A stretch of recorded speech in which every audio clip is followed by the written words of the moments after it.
Beautiful morning. Welcome all to this gorgeous day filled with love and light. In unity, we begin everything with prayer. So let's take a centering breath and open to the divine in all of us as we pray. With full hearts and open minds, we gather today to accept the endless possibilities of peace on earth and peace in our hearts.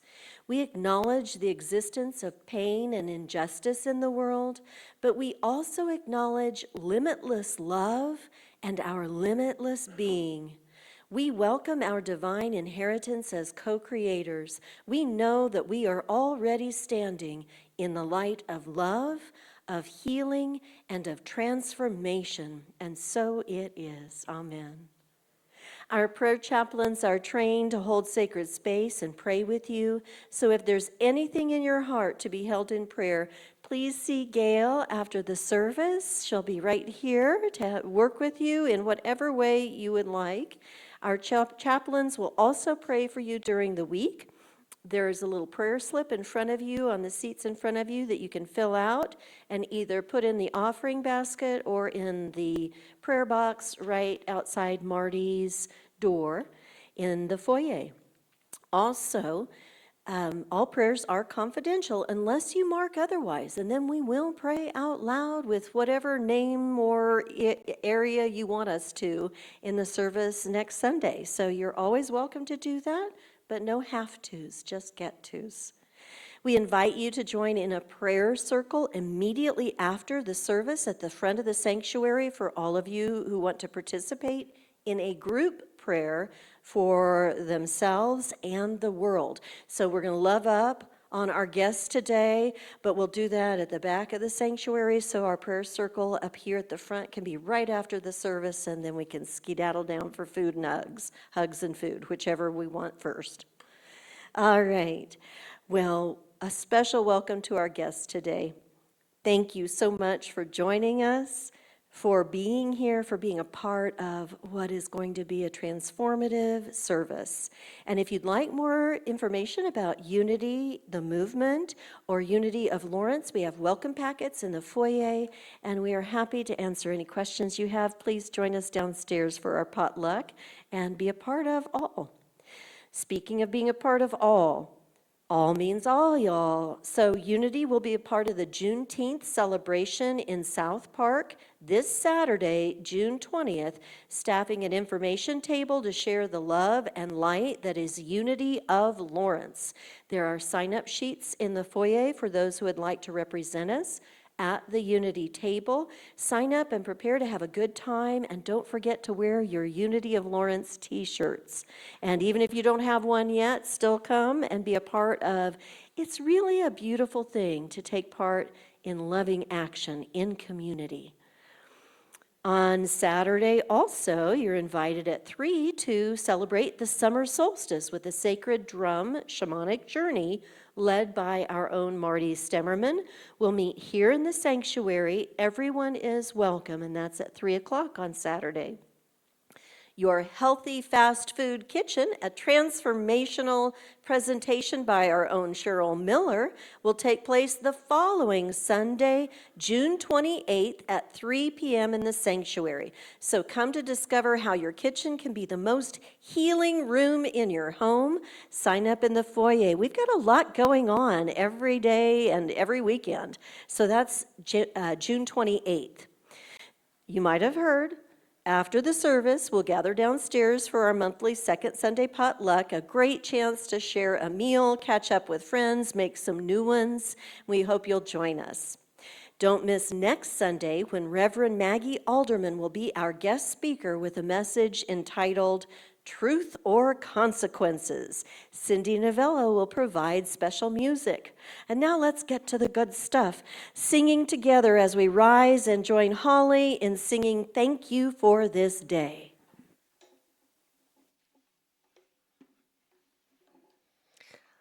All right, good morning. Let's take a breath as we sing this together. Thank you for this day, Spirit, thank you for this day. Thank you for this day, Spirit, thank you for this day. This healing, this healing, this healing day. This healing, this healing, this healing day. Thank you for our love, Spirit, thank you for our love.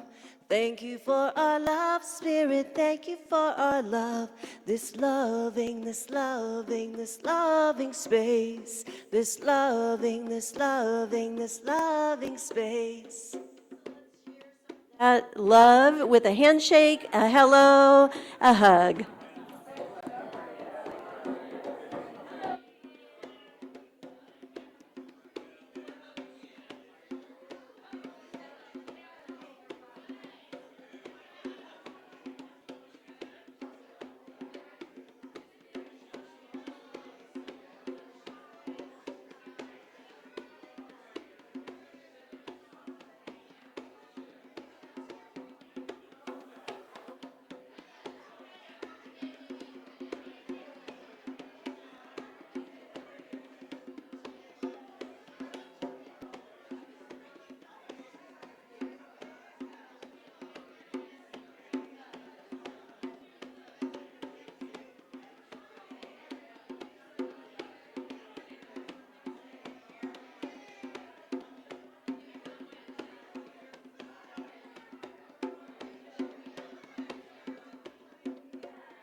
This loving, this loving, this loving space.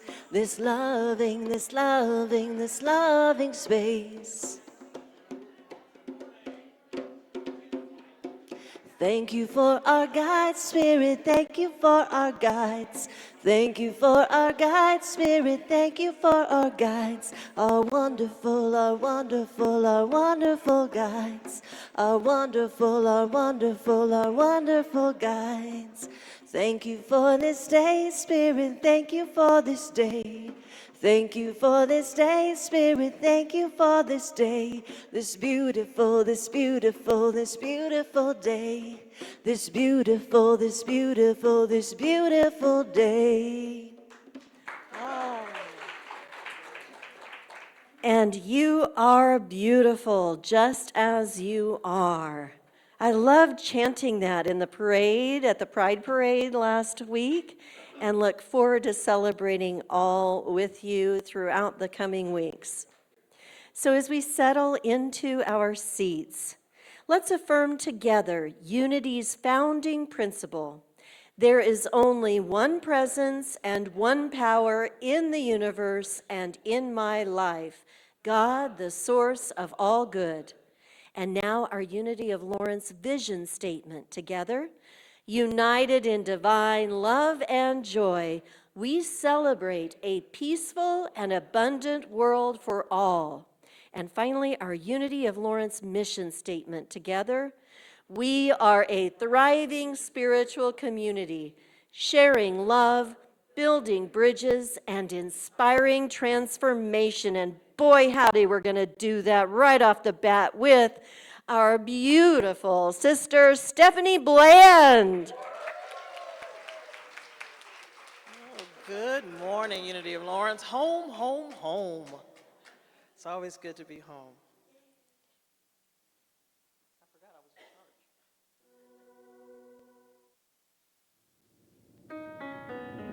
Thank you for it all.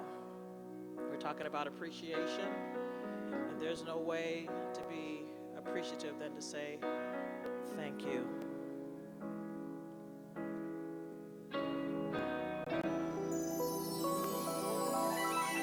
I thank you for it all.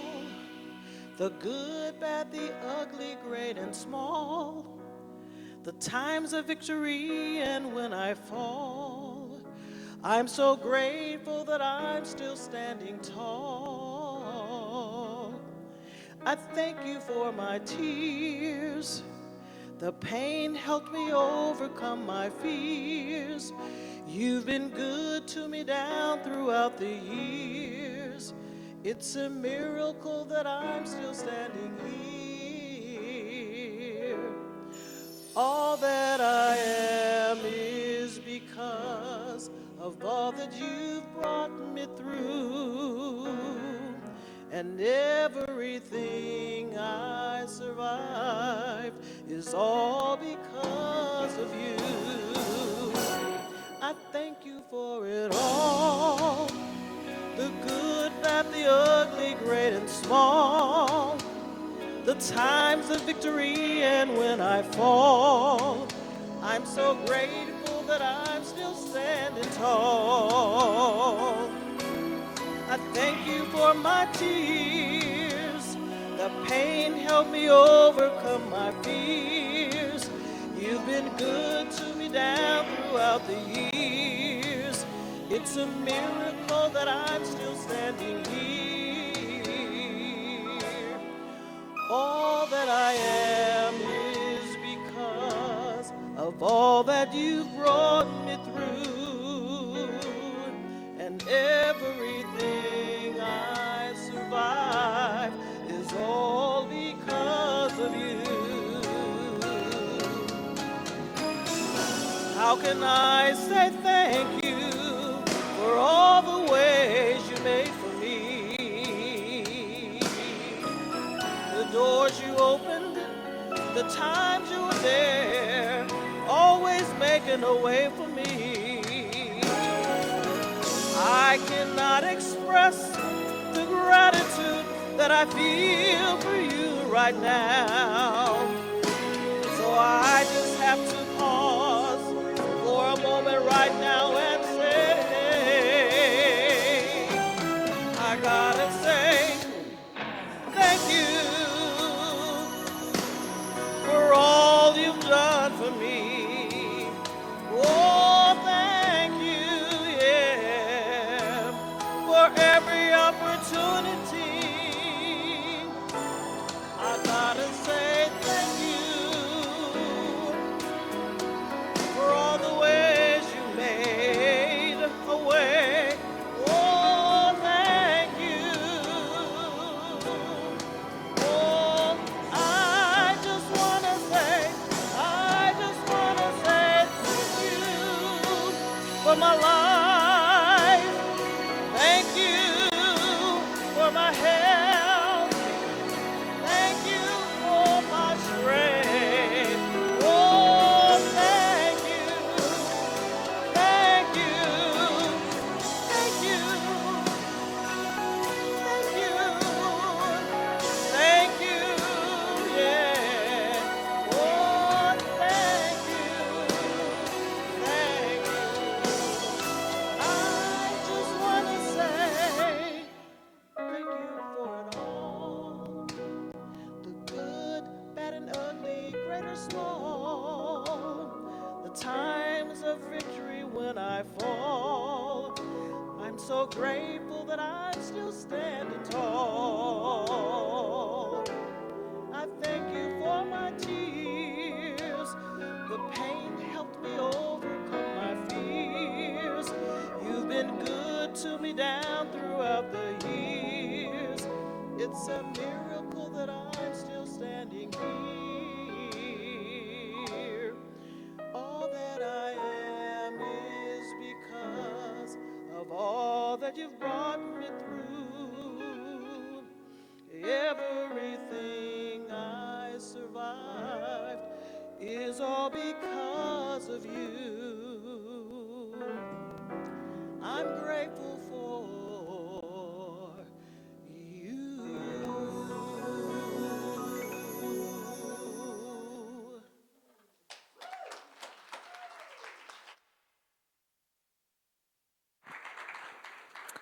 And we are so grateful for you. Thank you, Stephanie. Thank you for the heart you pour into everything you do. And so, It is now my pleasure to introduce Reverend Sandra Campbell, a native of Kansas City, Kansas, an ordained Unity minister and graduate of Unity Urban Ministerial School, where she now serves as executive director. Sandra is an accomplished speaker and a dynamic playwright and historical reenactor. Sandra and her husband Phil are retired from federal service and live in Lee's Summit, Missouri. They have a daughter, a son, 3 granddaughters, 2 of whom are here today, and a grandson. Please give a warm welcome to Reverend Sandra Campbell.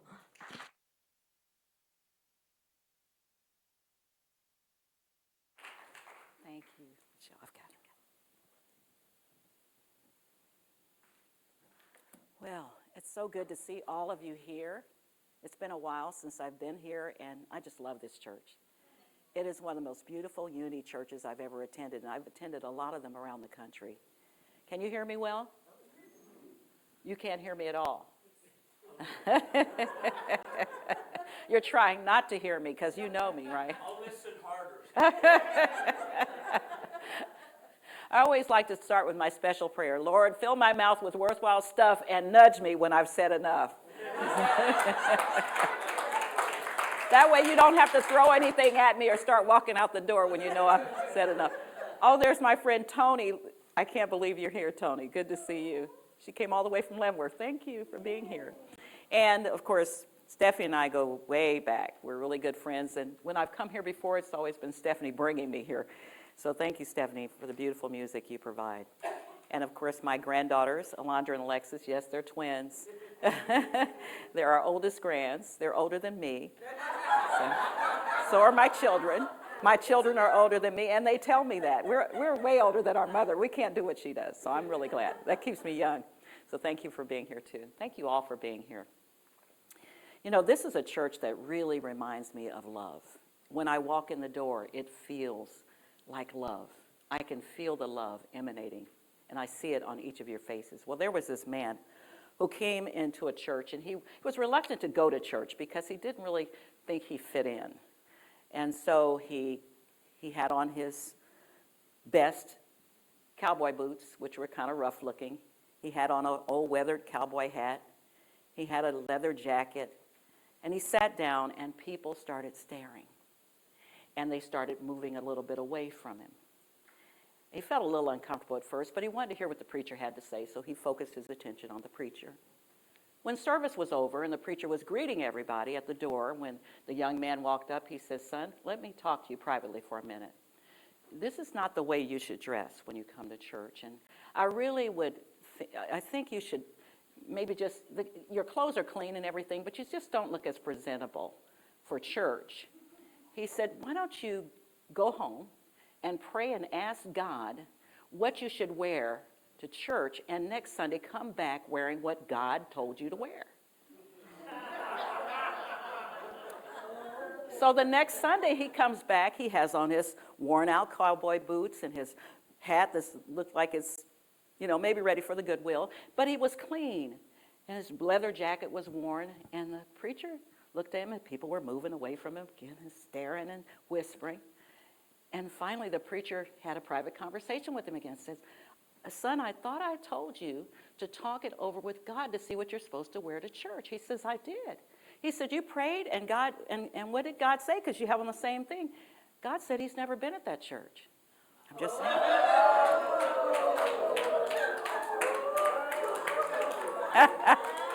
But one thing I know is God is here. Because I know God is in each of us, and that's the one thing about Unity that we know. We are God in expression. We don't have to dress a certain way, act a certain way, pray a certain way, sit a certain way, stand a certain way. We don't have to look a certain way because we are each God in expression. Look at all the beautiful different expressions of God right here in this sanctuary today. We're all beautiful expressions of God. And wouldn't it be dull if we all wore the same outfit, looked the same, Of course, we wouldn't have anything to talk about, but... So I want to talk to you today about gratitude. And I want to talk with Miss Jones, talk about Miss Jones. You probably don't know Miss Jones, But Miss Jones was a really grateful Christian. She loved her church. She might have been a member of Unity. And Miss Jones was the one, when the preacher said, you know, we're short on funds this month, and if we want to keep the bills paid, and we want to keep the lights on so you can be here next Sunday and not be in the dark, we did a little bit more in the offering. Now, I come from the Baptist faith. There were 3 offering baskets passed around during a Sunday service. Now, there's one for paper money, okay? There's one for change. There's the building fund. There's a Sunday school fund. I mean, there were offering baskets everywhere passed around. So the preacher says, you know, he says, we just need a little bit more. Now, if somebody, now I know some of you have deep pockets. If somebody, now we don't do this in Unity. We don't beg for money because we don't need to. Abundance is here. Prosperity is here. Our consciousness is here. But back in the day when I was in church, if somebody would just give a little bit more, the first person that puts a $100 bill in this basket, there's going to be a contest. Now, you know how important the music is for the message, right? The music is the message. And people will quit churches if the music isn't right. They will leave and they want certain kinds of music played. They want hymns, or they want gospel, or they don't want this and they want that. And they really get upset about the music. And the preacher knew that. So he said, you know what? The person who puts the $100 bill in this offering plate gets to pick the hymns. 3 hymns for the next 3 Sundays. Now, that's really a big deal. He gets the offering plate. There's a $100 bill in there. Who put the $100 bill in the offering plate?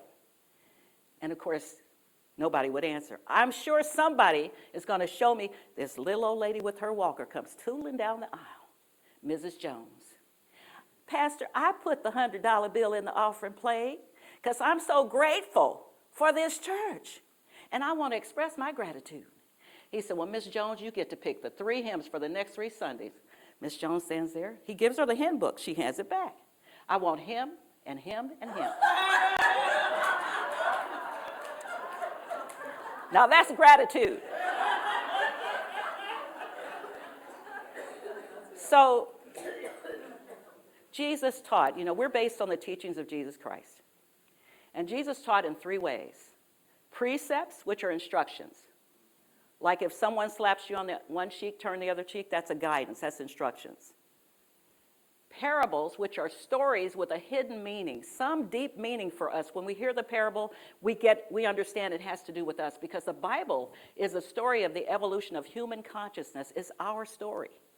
And all those stories relate to us and everything going on in our lives. And then Jesus taught us through miracles. Now, miracles are unexpected events. Something happens that you had no idea this amazing thing was going to happen. And most of the time, Jesus didn't do anything.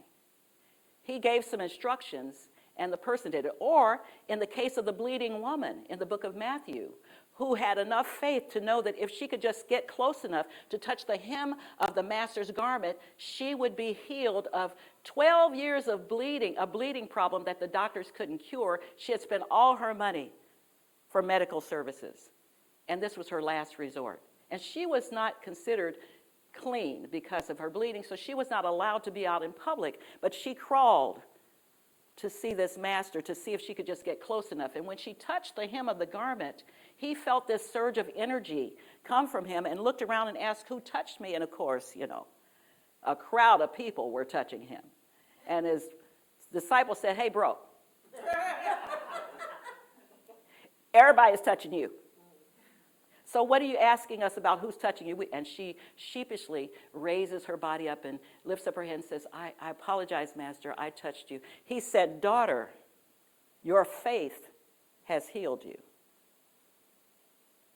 That's why we don't worship an anthropomorphic God out here, up there, somewhere else that's looking down on us to strike us when we do something. That's why we know that the God in us is all the power we need to heal ourselves. Our faith heals us. So I'm going to share a parable with you about gratitude. And this parable will be found in the book of Luke, the 17th chapter, the 11th through the 19th verse. And it's called the parable of the lepers. Now, leprosy was something talked about a lot in those days in the Bible. It was a disease, usually a skin disease. And people who had any kind of disease were considered to be unclean or less than, and they were isolated. Now, these were stories, remember? Stories with a hidden meaning. So don't take it literally. We teach metaphysics beyond the literal interpretation. Look for the meaning for yourself. So there are 10 lepers, and they come to Jesus for healing. They come to him asking for healing. They were healed. And only one of them came back to say, thank you. And Jesus said to the one who came back, weren't there 9 others who were healed? Where are they? Where are they? And because this one was brave enough and humble enough and gracious enough and grateful enough to say thank you, this particular leper got even more than just a physical healing, but a spiritual healing. Meister Eckhart said, if the only prayer you ever say is thank you, that is enough. That is enough. Thank you for this day, Spirit. Thank you for this day. Thank you for my friends. Thank you for Unity of Lawrence. Thank you for this day. We need to be thankful for all things. The Apostle Paul in the book of 1 Thessalonians said, pray without ceasing. In everything give thanks. In everything give thanks. That means be thankful for things that aren't going as well as you expect them, because there's a blessing in everything. There's a blessing in everything. That reminds me of the little girl who really wanted a pony. I mean, she wanted a pony so bad, she drew pictures of ponies. She looked on TV at ponies. Everywhere she looked was ponies, but she wanted a pony for herself. And so her father said, we can't afford a pony. We don't have a place for a pony. It takes a lot of food for a pony. You have to have a vet. We cannot afford a pony. So he decides to take her out to a farm so she could at least see a pony. And he gets to the farm, and there's not a pony in sight. They're in the barn looking for the pony. She's all up in the hay. She's got hay from head to toe. She's looking for the pony. And he says, what are you doing? With all this poop in here, there's bound to be a pony somewhere. So look for the pony in the poop. That's gratitude. Even, I don't care how poopy things can be, there's a pony in there. There's something to be grateful for. So look for the pony. I've had a lot of ponies in poop. A lot of poop. So be grateful in all things. I believe it was Oprah who said, the more grateful you are for what you have, the more you'll have to be grateful for. The more grateful you are for what you have, the more you'll have to be grateful for. Gratitude is like a vitamin. It's like a vitamin. Sometimes a simple gratitude expression is just to say, you know, I really like that outfit you're wearing. And all you got to say back is thank you. One of the first experiences I had in Unity about this gratitude thing, you know, we get really, really humble and self-conscious when someone pays us a compliment. How many of you do that? Or am I just reading my own mail? Okay. Because, you know, when I'm talking, I just want you to know I'm actually reading my own mail. So I'm not talking about any of you, and I'm talking about things I experience. And maybe you can identify. So this woman comes up to me. I was probably 22 years old. I was 21 when Unity found me, and I found Unity. And she says, I love those shoes you're wearing. They're just gorgeous. You know how long I've had these shoes? I bought them at Macy's like 10 years ago. You know, I've had the soles redone. See right here, there's a little tear right there. See, I'm telling all the bad stuff about, I'm not even expressing appreciation for the gratitude of her giving me a compliment. How many of you do that? You negate the compliment. She stopped me right then and there. She says, young lady, when someone pays you a compliment, all you need to do is say thank you. You don't need a sermon, just say thank you. And from then on, and my mother used to always say, you know, you need to be grateful for whatever clothes you have, because when you speak negative words about your clothes, the next time you look at that outfit, it's going to have a hole in it, because you have now placed the negativity on that. So praise everything. In everything, give thanks. The Apostle Paul was really onto something. In everything, give thanks. One of my favorite songs is Count Your Blessings. Count your blessings, name them one by one. Count your blessings, see what God has done. So when I'm feeling down, I usually hear that song in my head. Count your blessings, name them one by one. When I was 23, my 2-year-old son died suddenly. That son is the reason I came to Unity. I was expecting him when the lady I met, I was crying in the restroom at work, and this lady met me and brought me a book the next day called Hidden Power for Human Problems by Frederick Bales. Now, my daughter at the time was 4. And actually, at that time when I was pregnant with my son, she was 4. And I read that book that night. And I came back to work the next day to give her her book back, and she scolded me for wasting her time because there's no way I could have read that book. But I did. I didn't get an inch of sleep. I'm sure she should have noticed the bags under my eyes. And I had a 4-year-old at home. That changed my life, just the fact that she thought enough of me. I was so grateful to minister to me that day. And she started taking me to the Unity Church. Maurice Earhart was the minister at the Unity in downtown Kansas City. And after I had the baby, I started attending more often. 2 years later, he died very suddenly. And Maurice Earhart eulogized his service. Now, my mother, at that time, I lived in Maryland. My husband was stationed there in Maryland. He was a Marine. And I'm 23 planning a funeral on the phone with my family to ship his body home to Kansas. And so my mother said, what song do you want played? Our organist in the church, Calvary Baptist Church, where I grew up in Kansas City, Kansas, will play for the service. And I'd only been to a few funerals. Well, I've been to a lot of funerals since I was a little girl. That's one thing, she never got a babysitter. If somebody died, I had to go. And I'm glad, because I have no problem helping people through their grief. I have no problem attending services and being officiating, because I have personal experience, not just from growing up, but my own losing my son, or my son's death, and my dad was murdered on Christmas Eve, 1976, in Kansas City, Kansas. So I have this experience. Anyway, Maurice Earhart at the funeral, after the organist played the only song I knew well enough to ask to be played for the funeral, was Come Ye Disconsolate. And the reason I like the song is the ending is, earth has no sorrows that heaven cannot heal. I didn't know the rest of the song.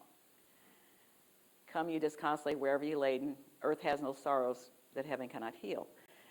And Maurice stopped the music. At the end of the music, he just says, hold on a minute, I'm just going to talk to Sandra and she'll know what I'm talking about. You are not disconsolate. Now, I didn't even know what the word meant. I just liked the song. You are not inconsolable. This baby came into this world for a purpose, for a reason, and fulfilled the purpose, and you need to let go so that he can go on to his next life expression, which was a new way of thinking for me.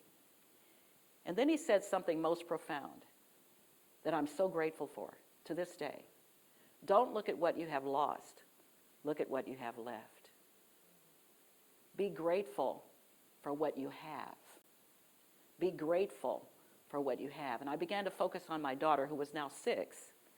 She's now 57, so it's been that many years ago. And look at her from the perspective of, she's grieving the loss of her playmate, her brother.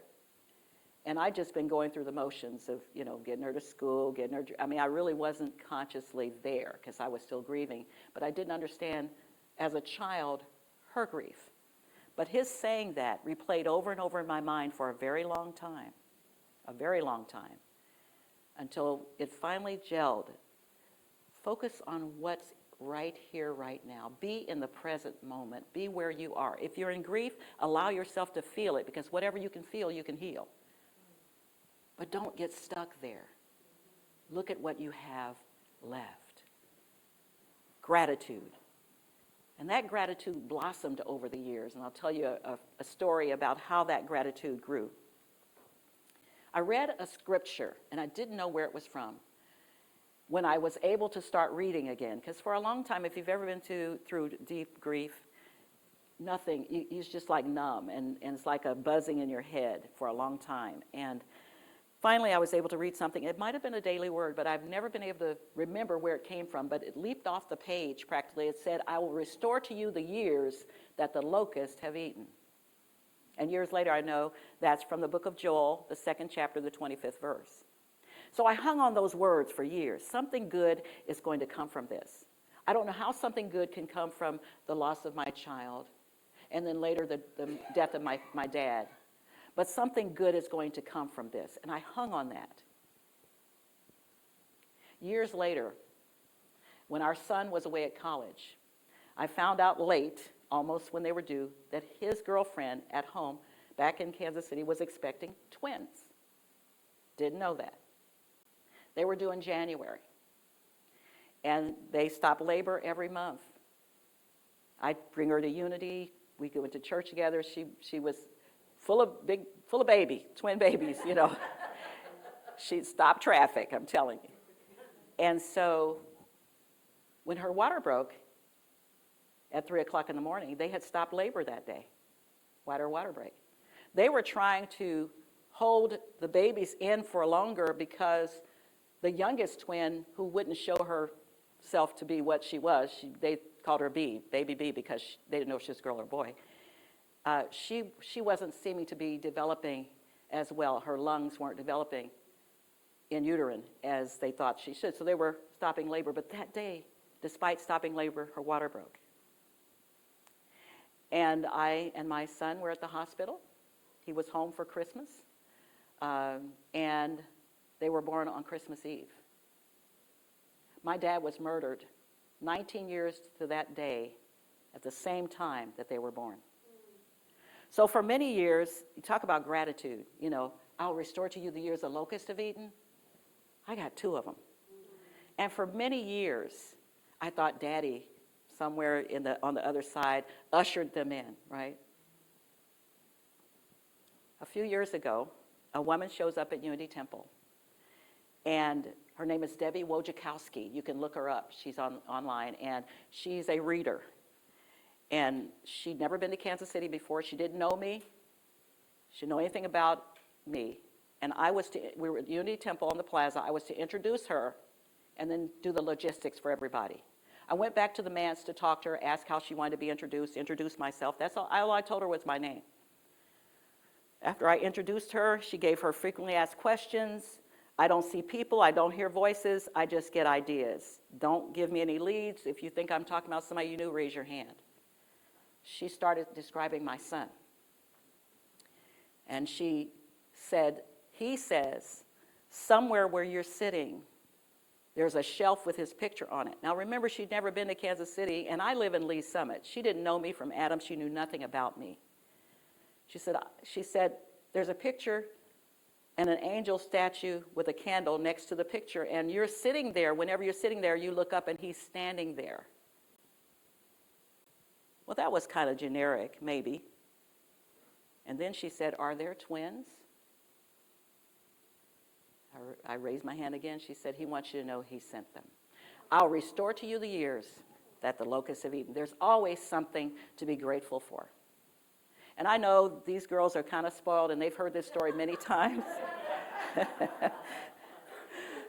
But sometimes we don't pay attention to the gifts that are constantly coming our way. They don't have to be twins being born, but every one of us has something right now to be grateful for. And I guarantee you, every one of us has something right now that we're not happy about. Something in our life that's not going quite right. But let's just move that to the side for a minute, and let's think about at least one thing that you have to be grateful for. I'm going to give you a moment. Just think about that. One thing that you have to be grateful for. Now, if you can think of one thing, you can think of 2 things. If you can think of 2 things, you can think of, and you can make a whole list of things. And if you do this every single day, especially before you go to sleep at night, your gratitude list is going to be so big you won't have time to think about all that other stuff. Willie Nelson said, when I started counting my blessings, my whole world turned around. He's one of my favorite singers. My whole world turned around. We practice gratitude through affirmative prayer in Unity. That's why we spend time in the silence, which we're going to do in just a moment. Affirmative prayer. We're affirming what it may not be appearing right now, but we know it's right there. Once we can visualize it, once we know it's there, we can focus our attention on it. I focused on, I'll restore to you the years that the locusts have eaten. It was a mantra that played in my head every single day. Every single day. And my greatest gift is seeing it come to fruition. And not only with the twins. We have 2 more grands, and we have so much more to be grateful for. Just being here at Unity of Lawrence again, that's on my gratitude list. Being able to share something that might lift someone else up. So if you're having difficulty thinking of something, let me give you a few little hints. For the mess that you had to clean up in your house because somebody else made the mess and left it, I won't name any names, but it means you're surrounded by abundance, that you've got plenty, and you've got people that you love. For the income taxes that I pay, means that I've been employed or I am employed. It's a good thing. For the clothes that may be a little bit too tight, means I have enough to eat. For the spot at the far end of the parking lot, it means I'm capable of walking. For the complaining I hear about the government, means we have freedom of speech. Something to be grateful for. For the lady in the next row who sings off key, I'm not naming any names, I didn't hear it. So it means I can hear. For the lawn that needs mowing, the windows that need cleaning, the gutters that need fixing, means I have a place to stay. For my huge utility bill, or am I just reading my own mail? It means I'm cool in the summer and warm in the winter, and I have lights that come on.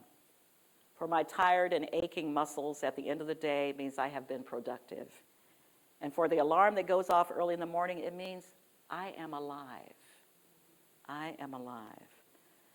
So perhaps you are still running through your mind, what is it that I have to be grateful for? Just think of something small. Something small. Because it's not happy people who are thankful, it's thankful people who are happy. And I see a lot of happy faces in here. And I know I don't know your stories. There may be something going on behind the scenes we know nothing about, but we can always put on a smile. We can always think of something to be grateful for. So it's never too late to give thanks in advance for the help you need as if you've already received it. Every time you walk into a room or leave a room, when you leave this sanctuary, pause, take a breath, and express your gratitude. It works. I can tell you it works. Now, I told you that I was not going to talk too long. I asked God to fill my mouth with worthwhile stuff and nudge me when I've said enough, and I'm feeling that little gentle tug, that little gentle push. So I'm going to, just before we move into this, Stephanie's going to sing us into meditation. I'm going to ask you to, I have a friend who is at the church for the first time, not this church, but she's visiting a church, and she's new to a neighborhood. She'd never been there before. She wanted to introduce herself and meet some new people. She told me about her experience last week. Her name is Gladys Dunn. She held out her hand. The preaching went a long time. People were getting antsy in their seat. Everybody was getting ready to leave. The preacher was still preaching. Have you ever been to one of those churches? Because I grew up in that. Okay. And finally, she thought, well, I got to make some friends. So she reaches out to the man ahead of her. She said, Gladys Dunn. He said, me too.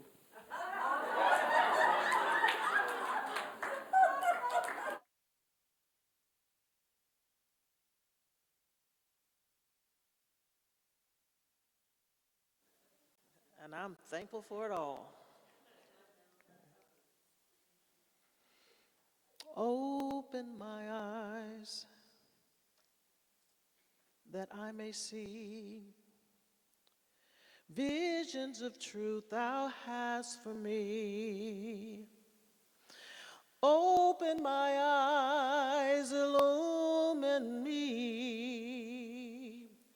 Spirit divine, open my mind so I can hear.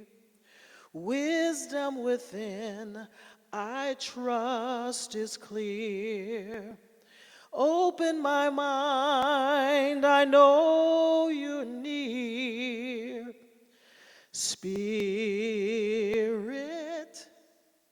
divine, open my heart so I receive Believe in creating what life weaves. Eyes, mind, and heart embrace all three. Spirit divine. Breathe in, breathe out, create the calm. Be still and know that I am God. Breathe in, breathe out. Shh. Take the time. Spirit divine.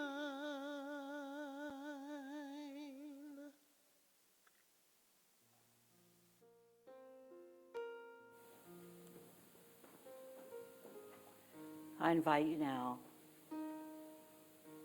to take a deep breath. As you exhale, when you feel ready, you can close your outer eye and turn within, where Spirit dwells.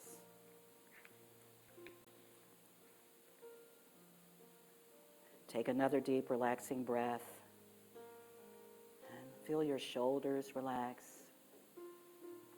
Place your hands gently on your lap.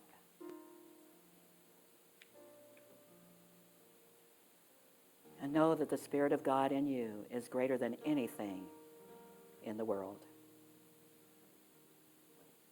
In this moment of stillness, I invite you to center yourself in divine wisdom and affirm with me, I am willing, I am guided, I am empowered. I am willing, I am guided, I am empowered. Whenever we state I am, we are calling forth the Christ consciousness, our higher self, our true nature, the I am. I am willing, I am guided, I am empowered. Hear these words as your own. There is a sacred order to all things. And with gratitude, I trust the Christ within to show me what is mine to do. I release the urge to control, to compare, or carry what is not mine. I honor my personal feelings and boundaries with clarity and compassion. I express my gratitude for every breath I take, every beat of my heart. I am grateful for this day and for this moment to just come apart for a few brief seconds to commune with my highest self, the God in me, in the silence.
I invite you now to ever so gently return your attention to this now moment with eyes still closed or your gaze still lowered. Take this guidance as your own. Today, this week, I move forward in peace, grounded in knowing what is mine to do, I do with love. What is not mine, I bless and release. Grateful for peace of mind and peaceful experiences, I give thanks. And so it is. Now wiggle your fingers and your toes and return your attention to this space in this present moment, feeling refreshed and renewed and ready to meet the remainder of your day. Inhaling deeply and exhaling slowly. Be here now in the present. And so it is. Amen.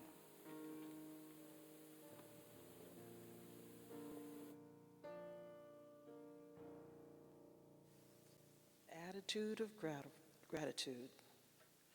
You know, this is the song where you have participation. Today you're going to sing. And all you have to say are 2 words. Can you guess? Or be grateful. Just say, be grateful. Can you do that? Okay, all right.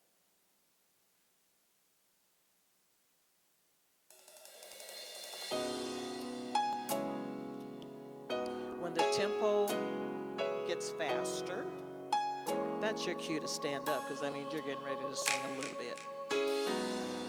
If you're willing, I'll be grateful if you do. God has not promised me sunshine. That's not the way it's supposed to be. But a little rain mixed with God's sunshine, a little pain makes me appreciate the good times.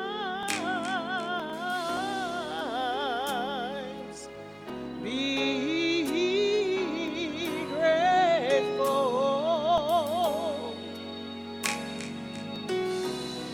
Be grateful. God desires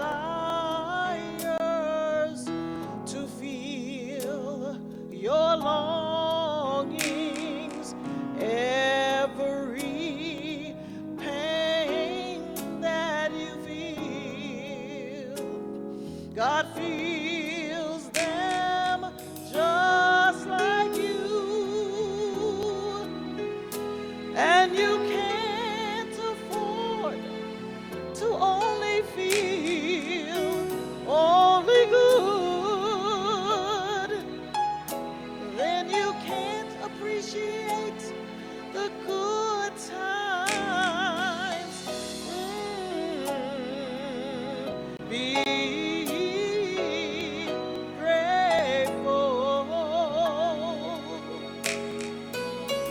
Be